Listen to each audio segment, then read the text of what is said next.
I arrive at the Scottsdale resort on a Thursday evening in October, and the sun is doing that thing it does in the desert, bleeding out slowly, reluctant. My car pulls under the covered entrance, and I sit for exactly 3 minutes before stepping out. 3 minutes to reset my face to make sure nothing shows. The valet takes my keys without recognizing me. That's intentional. 5 years of silence don't disappear just because you walk into a building where everyone you came from is gathered. The calculation happens automatically now. The way my shoulders sit, the depth of my breathing, the precise temperature of my expression. I've become very good at the mathematics of presence without visibility. Eleanor would appreciate that.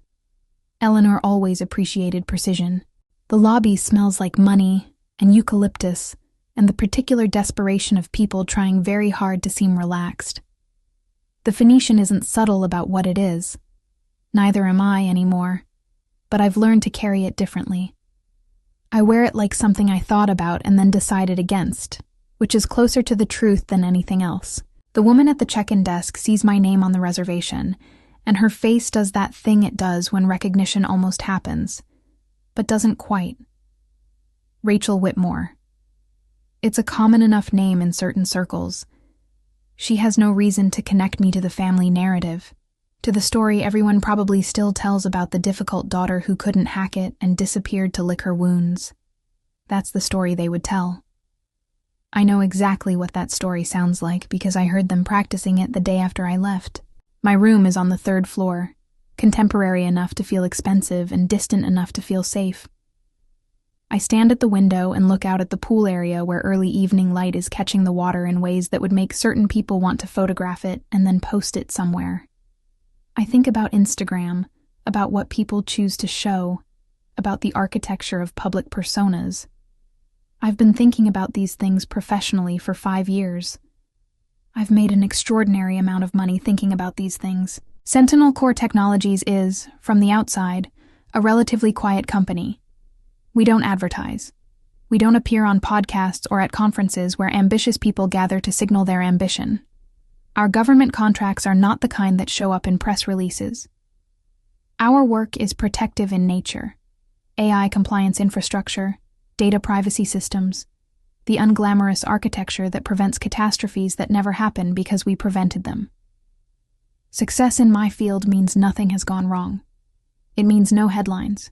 It means careful, meticulous, disappearing competence. I've built something real with my hands and my focus and 5 years of not sleeping normally and therapy bills that would make most people faint. My company is worth approximately $210 million on the market, though we've declined several acquisition offers that would have made it worth more. More is not always the goal when you understand the mechanics of more.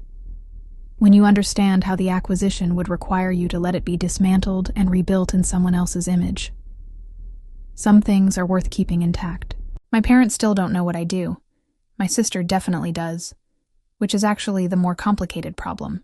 I change into something that costs what a car used to cost and doesn't look like it does. This is another learned skill, the presentation of resources without broadcast. I've noticed that truly wealthy people often seem a little bored by their own expensiveness. It's the middle class that performs money. The truly wealthy just live in a different dimension and forget to explain it to anyone.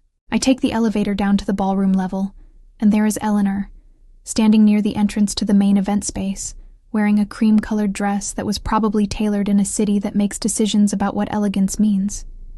She sees me before I see her, which is rare. Most people don't really see much of anything past their own narratives.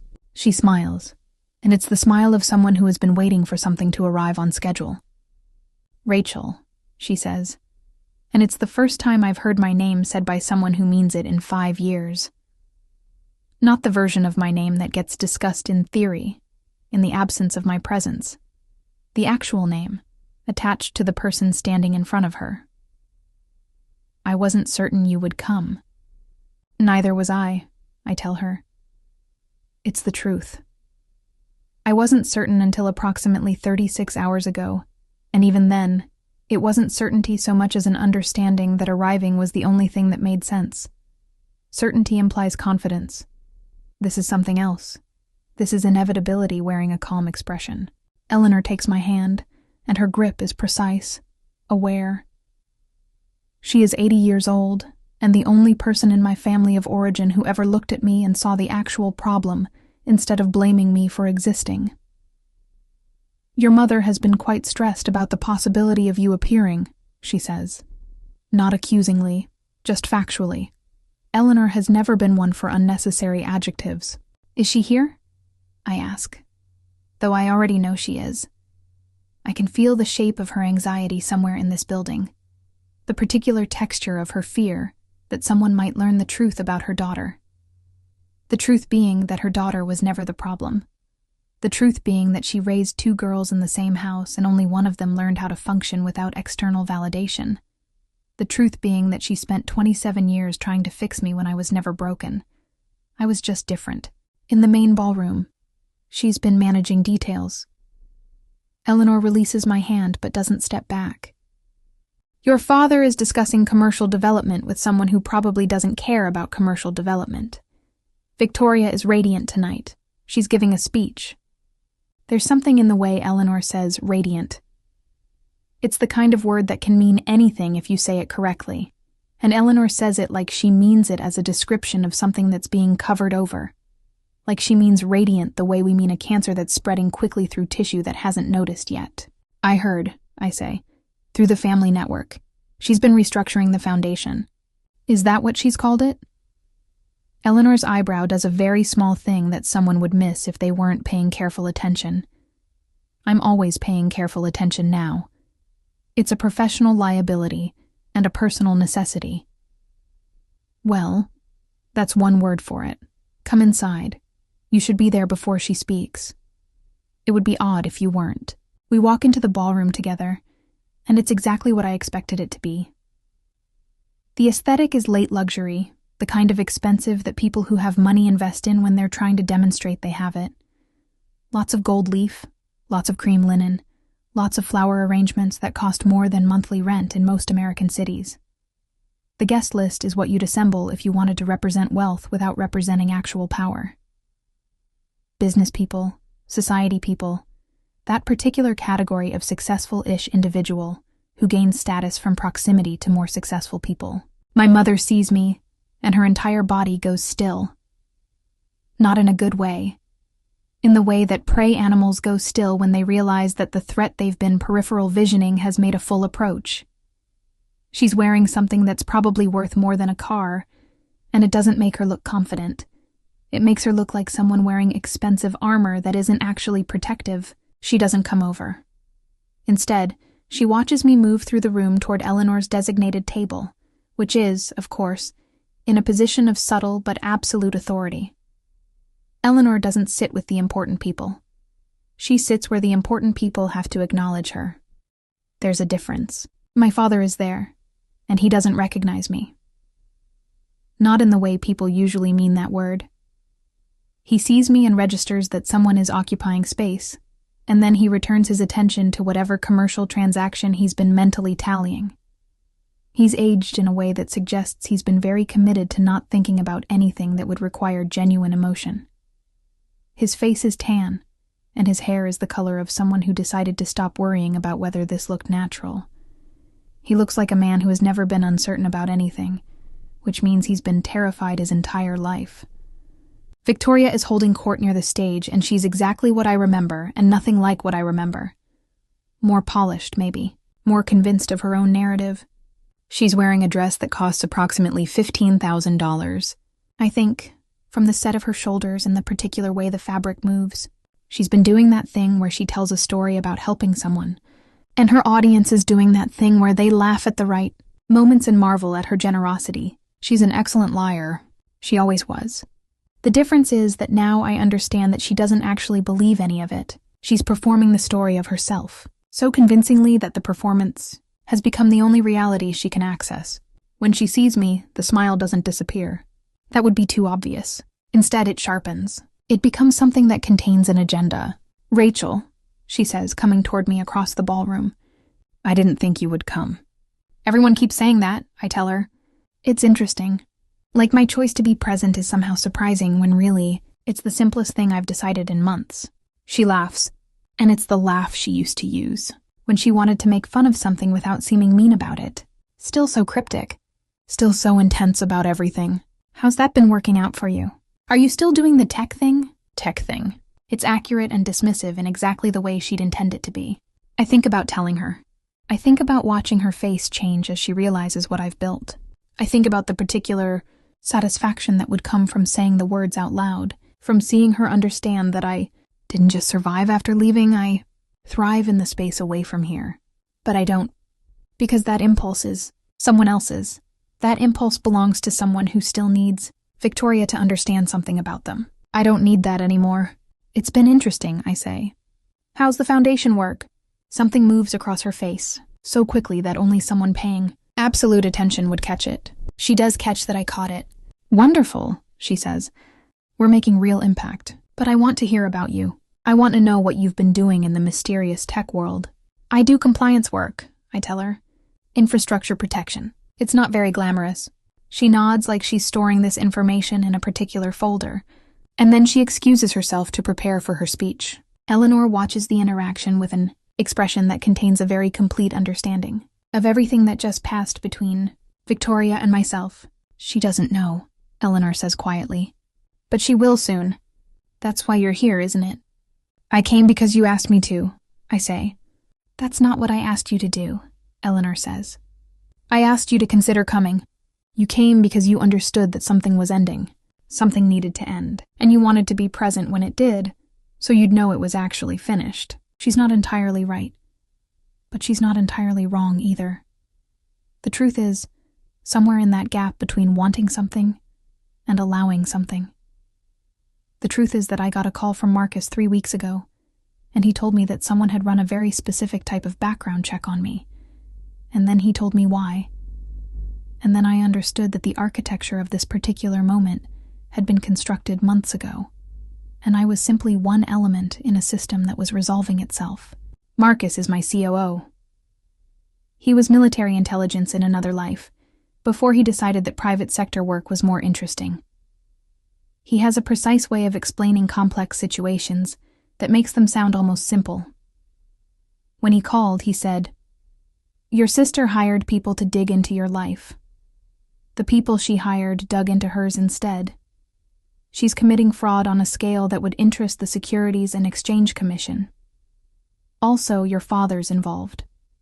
Also, your mother knows and is hoping it resolves itself. The state is planning to move. I'd estimate 6 months, maybe less. You should probably make plans accordingly." I hadn't made plans accordingly, because I didn't need to. I'd already stopped being affected by what my family did or didn't do. The news was just information. Relevant, but not urgent. Eleanor leans back in her chair, and someone brings her a drink without being asked. This is the kind of power that no one really talks about. The power to have people understand what you need before you articulate it. "Your mother and I had a very interesting conversation last month," Eleanor says. "She came to me because she was concerned about something. She said that your sister had been discussing you quite a lot.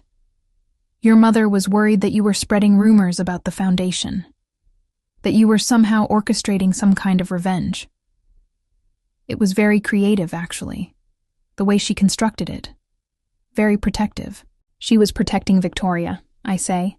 "She was protecting herself," Eleanor corrects me gently.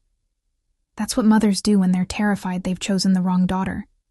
They invent narratives where the daughter they abandoned was actually the problem all along. It makes the choice feel less like a mistake."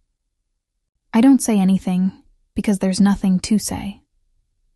Eleanor understands the mechanics of family trauma with the precision of someone who has lived long enough to see the patterns repeat across generations. She has a daughter, my mother, who learned to manage her own insecurity by elevating my sister and diminishing me. She has a granddaughter, me, who learned to function without needing anyone to understand me. And she has another granddaughter, Victoria, who learned that the family currency was attention, and that if you could command enough of it, you could eventually become immune to consequences. "I commissioned an independent audit last March," Eleanor says. "I wanted to know exactly what was happening in Victoria's foundation. I had suspicions. Nothing concrete, just the particular sense you get when you've lived long enough to recognize the shape of a lie that's being carefully maintained. The audit took 3 months. The results were very clear. Your sister has been embezzling approximately $320,000 annually for the past 4 years. She's been creating fake charities and moving money through them. She's involved your father in several real estate transactions that are ethically questionable. I process this information the way I process most information now, as a data point in a larger system. Not with emotion first, but with understanding. Understanding of what it means, what it predicts, what it resolves. The state has been investigating for 2 months, Eleanor continues. They will be moving forward this evening or tomorrow morning. They will be moving because your grandmother has been cooperating with the investigation, because I believed it was important that the truth be documented, regardless of what it meant for my family. That's a significant choice, I say. It is, Eleanor agrees. But I've had 80 years to understand that protecting family by hiding truth is just a slower version of destroying them. Victoria would have continued until she destroyed herself completely. Your mother will suffer, but she'll suffer from the consequences of her own choices, not from the consequences of mine. And you, Eleanor, looks at me with the kind of clarity that comes from not needing anything from me, except my presence.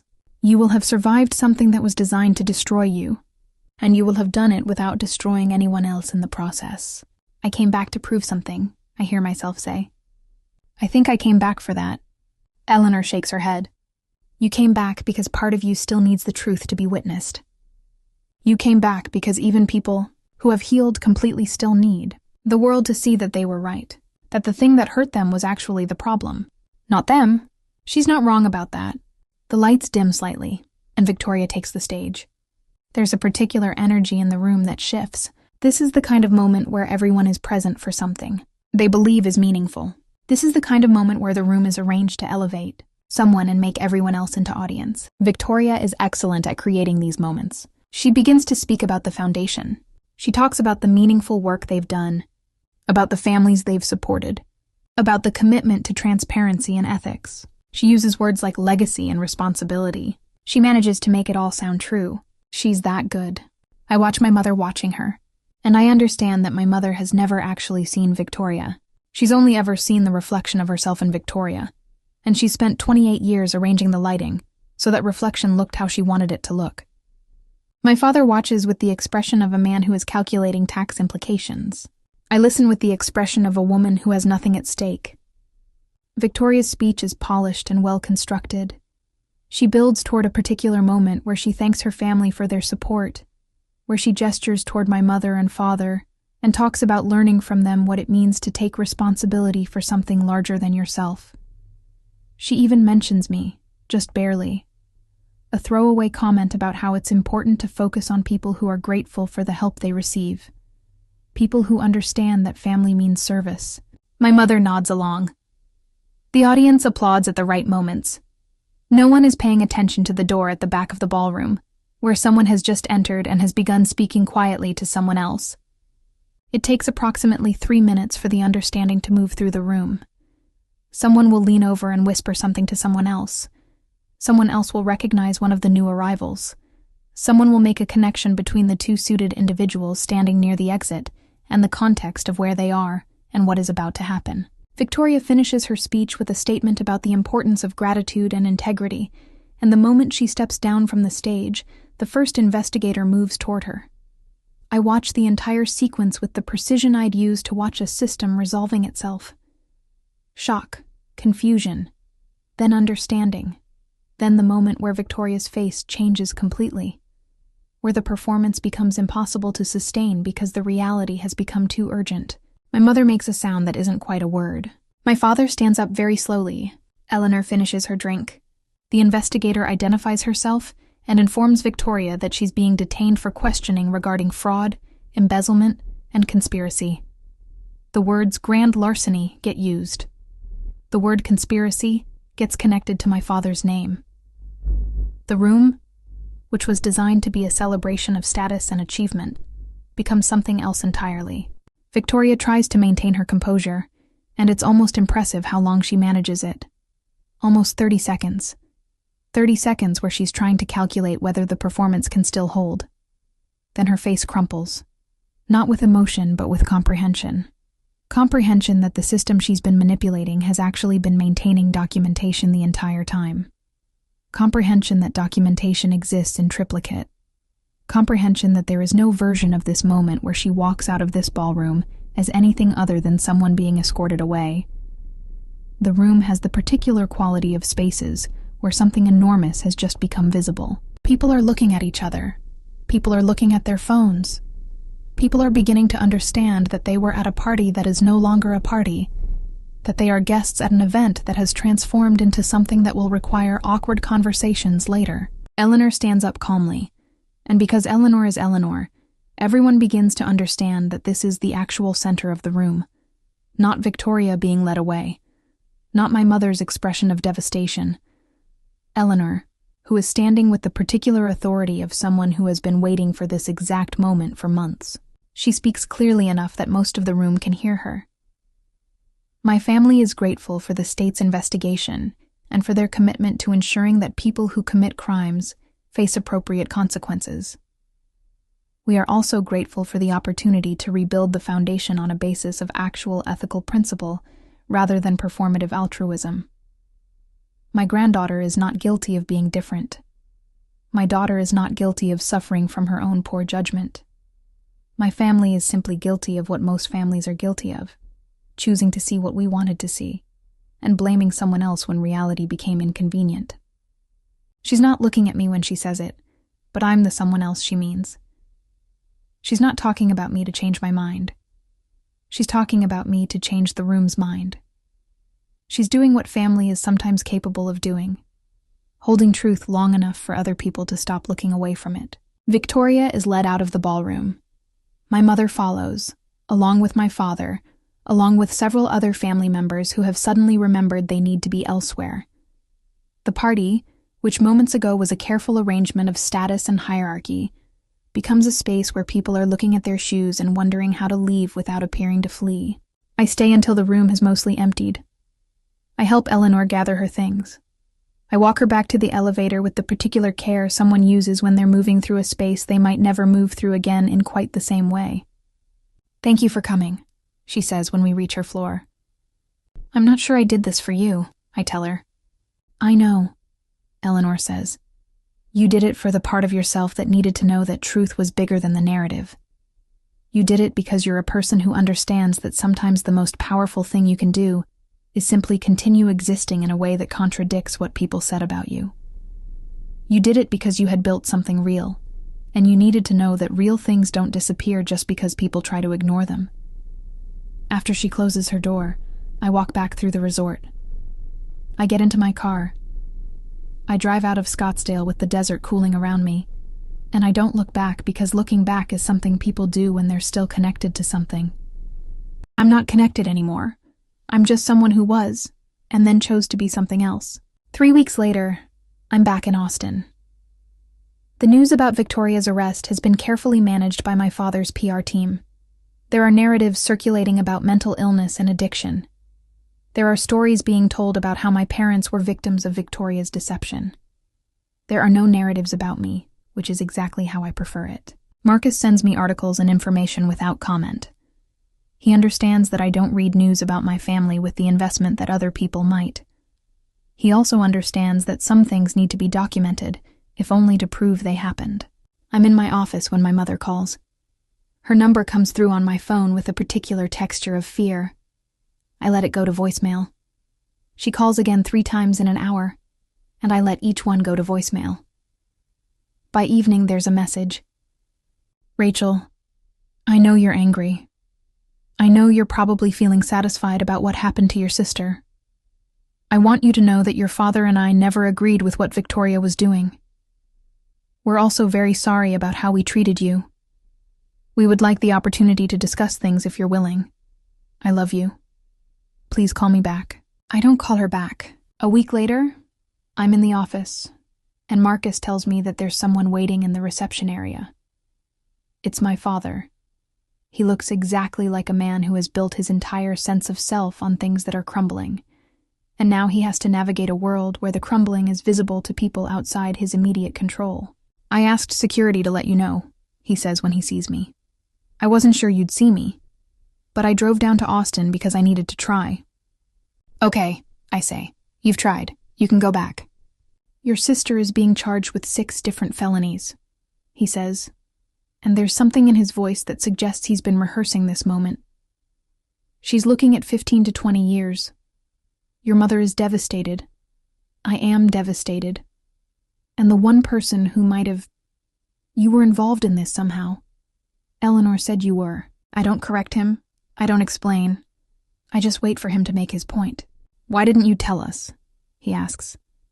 "If you knew something, why didn't you tell us so we could handle it privately?" "Because I didn't know," I say. "Not until it was already being handled. And because even if I had known, I wouldn't have told you. Because your family's reputation mattered more to you than the fact that your daughter was committing fraud, and I wasn't going to participate in the choice to hide that." "That's not fair," my father says, and his voice is doing that thing where it's trying to make me feel guilty for understanding something he spent 80 years not understanding. "I didn't say it was fair," I tell him. "Fair requires that everyone had equal access to truth. You had equal access. You just decided not to look." He leaves after that, which is the right choice. He drives back to Scottsdale. He continues his life in the way that people continue their lives when they've lost something and have to figure out how to move forward without it. My mother calls twice more over the following month. I don't answer. I'm not angry at her anymore. Anger was something I processed 5 years ago when I left. What I am now is simply unavailable. The architecture of our relationship required that I be the problem and that she be the person trying to fix me. Without that dynamic, there's nothing left to build on. Victoria's trial happens 8 months later. I don't attend. I don't follow it carefully. The basic narrative that I gather from Marcus's summary is that she pleads guilty to reduce her sentence, that she ends up serving 12 years instead of 20, that the family suffers the public embarrassment that comes from a daughter being imprisoned for defrauding a charitable foundation. My father loses clients who don't want to be associated with scandal. My mother loses social standing among people who cared about that kind of thing. They age in the way that people age when they suddenly have to see themselves clearly. I don't experience satisfaction about this. That would require that I still needed them to understand something about me. What I experience instead is the completion of a system. What happened to my family was not caused by me. It was caused by choices they made in a particular sequence. I was simply the one who was unwilling to participate in the cover-up, which meant I was the one who broke the system by refusing to be the scapegoat. 2 years pass. Sentinel Core Technologies grows. We expand our operations. We take on government contracts that I'm not allowed to discuss in detail. We become something that matters in the ways that things matter when nobody knows about them, except the people who depend on them to keep systems safe. I hire a woman named Sarah, whose family also treated her as the scapegoat. I hire a man named Derek, who has similar stories. We become a company of people who understand what it means to build something real in the absence of external validation. Eleanor dies in her sleep on an October evening, 6 months after Victoria is released on parole. The funeral is exactly the kind of event Eleanor would have appreciated. Carefully arranged to highlight the precision of her life, the clarity of her choices, the way she managed to remain herself without requiring anyone else to validate that selves. I attend. I sit in the back, and I listen to people speak about her as though they understood her. None of them did, really. Only I did. Only I ever understood exactly what she was doing, holding space for truth while everyone else was busy arranging narratives. She left me something in her will.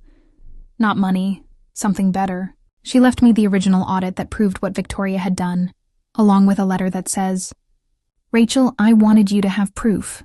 Not for revenge, never for revenge, but because some of us need proof that our understanding of reality was correct.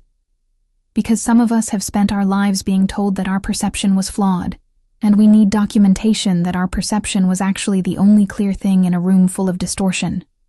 Keep this, not as a grudge, as evidence, as proof that you were never the problem. Eleanor." After the funeral, I drive back to Austin. I don't attend the family dinner. I don't attempt reconciliation. I simply continue existing as the person I became when I chose to leave, which is someone who is complete without external validation, and therefore dangerous to systems that require compliance. 18 months after Eleanor's death, I acquire the foundation that Victoria created and then abandoned when she was arrested. I rebuild it entirely. I install new leadership. I restructure it so that it actually serves the purpose it claimed to serve instead of being a vehicle for personal enrichment. I do this not because I feel called to fix my family's mistakes. I do this because fixing systems is what I do, and this system is now mine. I also establish a program within Sentinel Corps called the Reclamation Initiative. We identify young founders who have been systematically discouraged by their families, and we provide them with capital, mentorship, and most importantly, the message that their family's dismissal of them doesn't diminish their capability. We have funded 47 companies in the past 3 years. 33 of them are still operating. 15 of them are profitable. 4 of them are worth more than $100 million.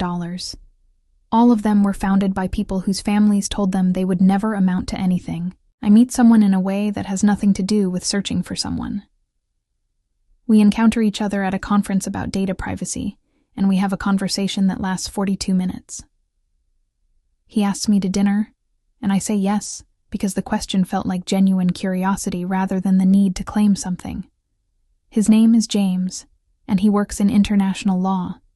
He has his own history of family discord, though his was a different kind of damage. After 8 months of knowing him, he asked me to move in with him, and I do, which surprises me. I thought I'd lost the capacity for that kind of vulnerability. You didn't lose it, he tells me. You just learned how to only offer it to people who could be trusted with it. My mother calls 3 years after Eleanor's death. I answer this time, though I'm not sure why. Maybe because enough time has passed that I'm curious about what she wants to say. Maybe because I've learned to separate the harm she did from the fact that she's still a person, even if that person made very poor choices. I'm very proud of what you've built, she says without preamble. I was never proud before. I was intimidated. I was afraid that if I acknowledged how capable you were, I would have to acknowledge that my choice to favor your sister was a mistake. That was a weakness. That was my failure. Yes, I say, it was. I know I can't undo that, she says. I know I can't ask you to forgive me and have it mean anything, but I wanted to say it to you directly. You were never the problem. You were always the one who had the most to offer, and I was too small to recognize it. I don't say that she's forgiven. I don't say that it's okay. I simply say, thank you for saying that. And then I listen to her cry for a moment, and then I say, I have to go. And I hang up. She stops calling after that. My father dies of a stroke 4 years after Eleanor, and the news reaches me through a text message from my mother. He was 79 years old. He had spent the last years of his life trying to rebuild his business reputation, and failing, because the clients who left didn't come back. Because scandal is something that adheres to people like a stain. I feel something about this, which surprises me. I feel a sort of sadness that is not about him, specifically, but about the fact that people who could have lived differently insisted on living this way. I don't attend the funeral. 6 years after the arrest, Victoria reaches out to me through a lawyer. She wants to meet. She's been in therapy. She's been working on herself.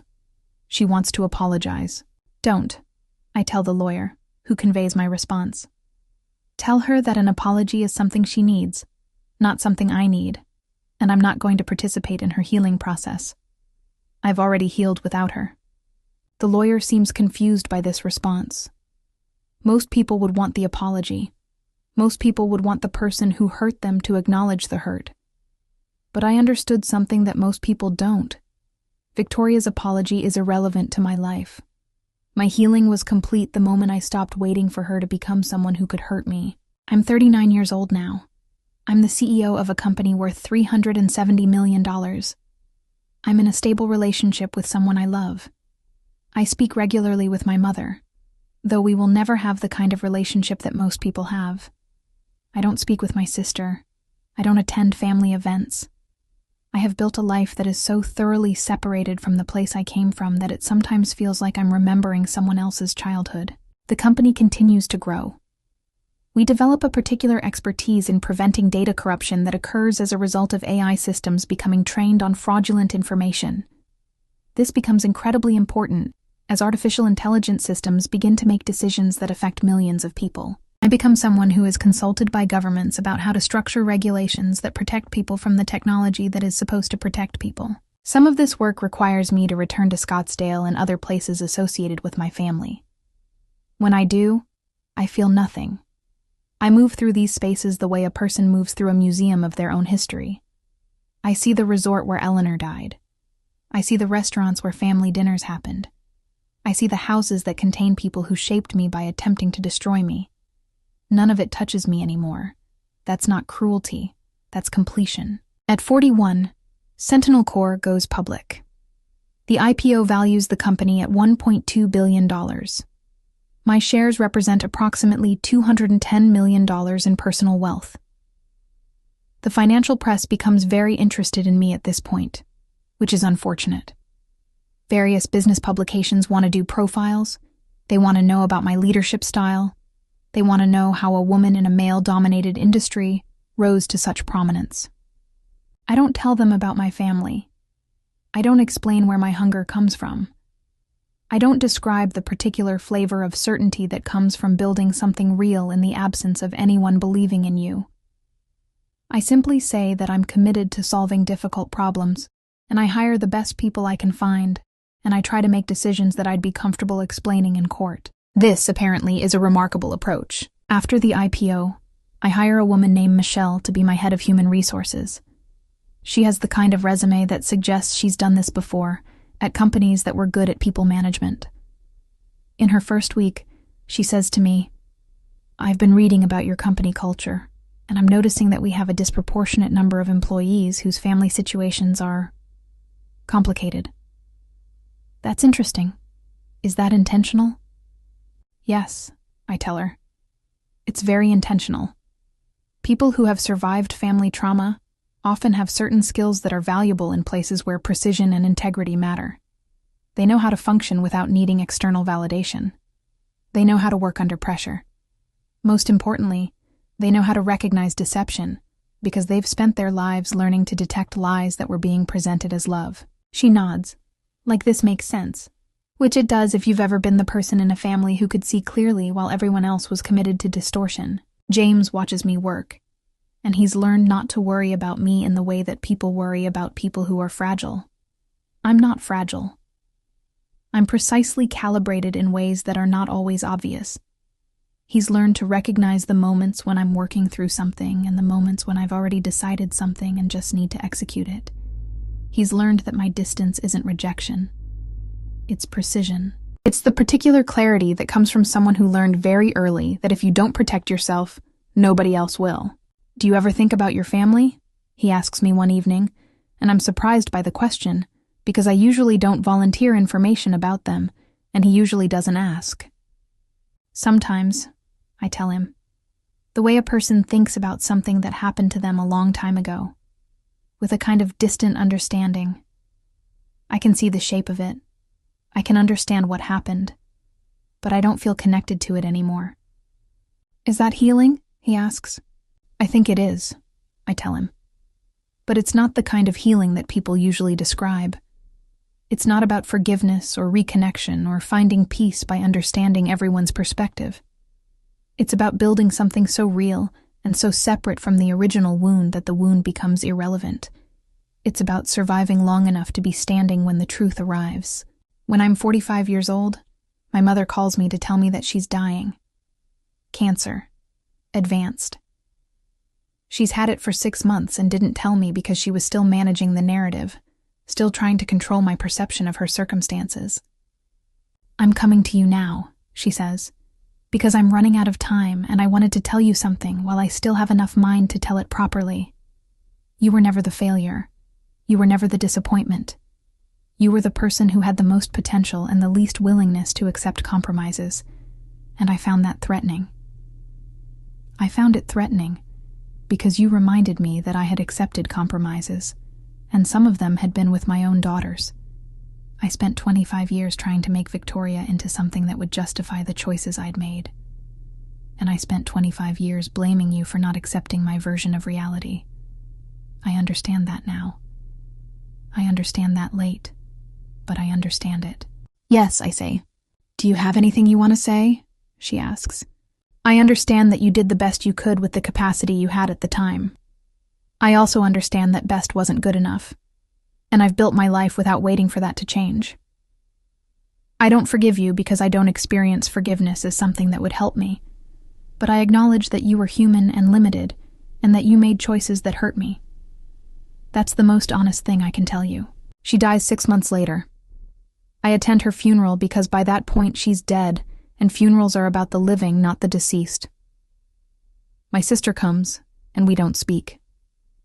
Victoria is on parole, working as a bookkeeper for a small nonprofit. She looks diminished in a way that suggests she finally understands that the performance was the only thing keeping her functional. Without an audience to maintain the illusion for, she's discovered that she doesn't actually know who she is. I feel nothing about this. This is what I've learned. Satisfaction requires ongoing engagement. Once you've separated yourself from a system, satisfaction becomes irrelevant. She can have her insight or not have it. Her understanding of herself is not my problem. After the funeral, I establish a scholarship fund in my mother's name. It provides full rides to women in STEM fields whose families have told them they won't make it. The fund will distribute approximately $300,000 annually for as long as Sentinel Corps exists. This is not for my mother. This is for the women who would be destroyed by mothers like her, and it's something I can do that is genuinely useful. By 50 years old, I've built a life that is almost unrecognizable from the place I came from. I've built a company. I've built a relationship. I've built a community of people who understand what it means to create something real in the face of people who insisted you couldn't.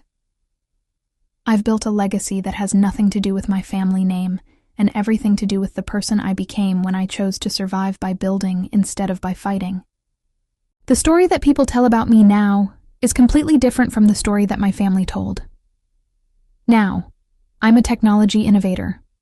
I'm someone whose name is associated with data security and AI ethics. I'm someone who built something from nothing and made it matter in ways that affect millions of people who will never know my name. My family tried to make me the problem so they wouldn't have to face their own. In a perfectly mundane way, their strategy backfired, though not in the dramatic way they would have feared. They didn't create an enemy who sought revenge. They created someone who simply became so separate that their opinion became irrelevant. They tried to control my life by telling me a story about myself that was false, and in response, I built a different life that proved the story was false. It doesn't feel like victory. It feels like truth. The last time I visit Scottsdale, I'm 48 years old. It's for a conference on data privacy that happens to be held there, and I don't avoid it. I'm beyond the point of needing to avoid places associated with my family. I check into a different hotel, a less expensive one. I attend the conference. I give a keynote speech about the responsibility that comes with the power to collect and analyze information. After my speech, a woman approaches me. She's probably 40 years old, and there's something in her bearing that suggests she understands something about systems and power. She introduces herself and tells me that she recognized me from news articles, that she's read about my company, that she came to the conference specifically hoping I might be here. I'm asking because I need to know something, she says. Is it possible to build something real when you come from somewhere broken? Is it possible to become someone completely different from the people who made you? Yes, I tell her. But it requires that you understand something important. You can't build a new life while still trying to prove something to the old one. You have to let the old one go completely. You have to become so invested in the new thing that the old thing literally doesn't matter anymore. That's not cruel. That's the only way to actually survive. She nods, and there's relief in her expression. She's been waiting for someone to tell her that it was possible. She's been carrying the hope that other people had done it, and now she knows that they have. I think about all of this as I sit in the airport waiting for my flight back to Austin. I think about the girl I was when I left Scottsdale at 27 years old. I think about the decisions I made when it would have been easier to stay attached to the family narrative, to try harder to please them, to make myself smaller so that they could feel bigger. Instead, I made myself enormous. I made myself into something that couldn't be dismissed.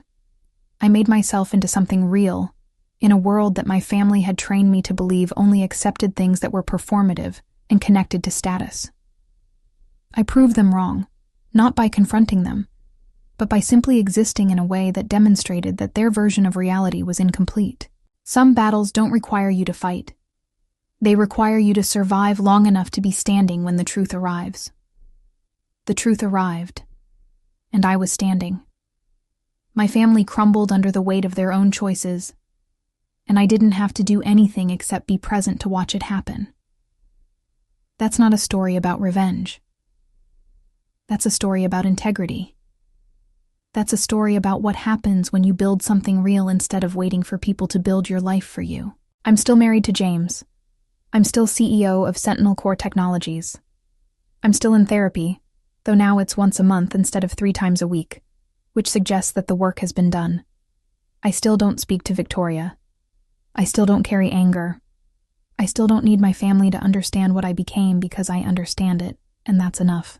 The plane boards, and I gather my things. Tomorrow I'll be back in Austin. Tomorrow I'll be in the office, working on problems that matter to people I'll never meet. Tomorrow I'll be the person I chose to become, which is the only version of myself that was ever actually worth becoming. Some battles don't require you to fight. They require you to survive long enough to be standing when the truth arrives.